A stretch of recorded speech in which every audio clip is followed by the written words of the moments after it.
ओतूर गावाला अतिशय जुना असा आध्यात्मिक वारसा आहे। हा आध्यात्मिक वारसा जतन करण्याचं आणि पुढील पिढीकडे संक्रमित करण्याचं कामकाज चैतन्य प्रासादिक मंडळाचे सन्माननीय उपाध्यक्ष विलास शेठ घुले हे करत आहेत। हा जो वारसा आहे तो पुढील पिढीकडे संक्रमित करण्यासाठी ते अतिशय चांगल्या प्रकारचं नियोजन करत असतात। जाणून घेऊयात त्यांची या पालखी सोहळ्यानिमित्तची पूर्ण माहिती। चैतन्य प्रासादिक भजनी मंडळ ओतूर ह्या मंडळाचे अध्यक्ष महादेव नारायण तांबे आणि त्याचप्रमाणे इतर बाकीचे सहभागी होणारे सहकारी हे सर्व आम्ही मिळून आणि ही पालखीचं नियोजन करीत आहोत।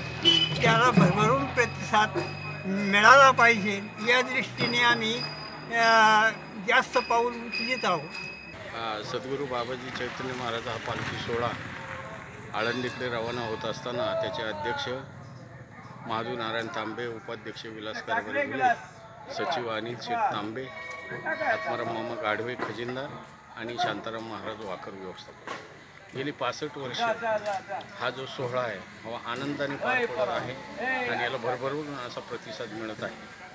गेल्या वर्षी आपण ह्या सोहळ्याच्या निमित्ताने आज पंढरपूरमध्ये आपल्याला जागा नव्हती, ती जागा हे आपले अध्यक्ष अनिल शेठ तांबे यांनी ही उपलब्ध करून दिली।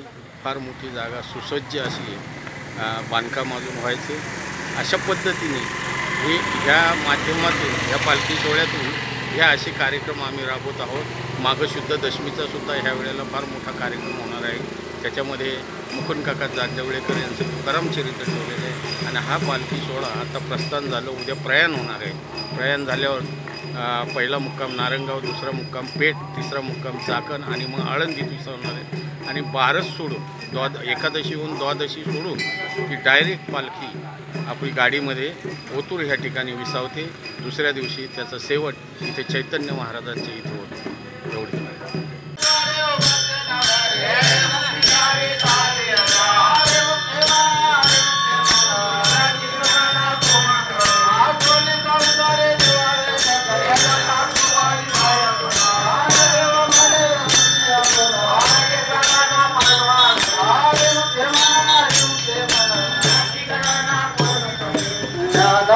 ज्ञानोबा माऊली तुकाराम,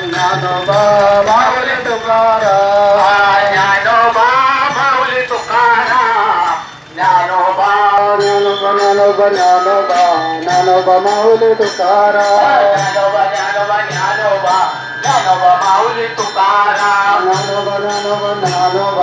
ज्ञानोबा माऊली तुकाराम, ज्ञानोबा माऊली तुकाराम।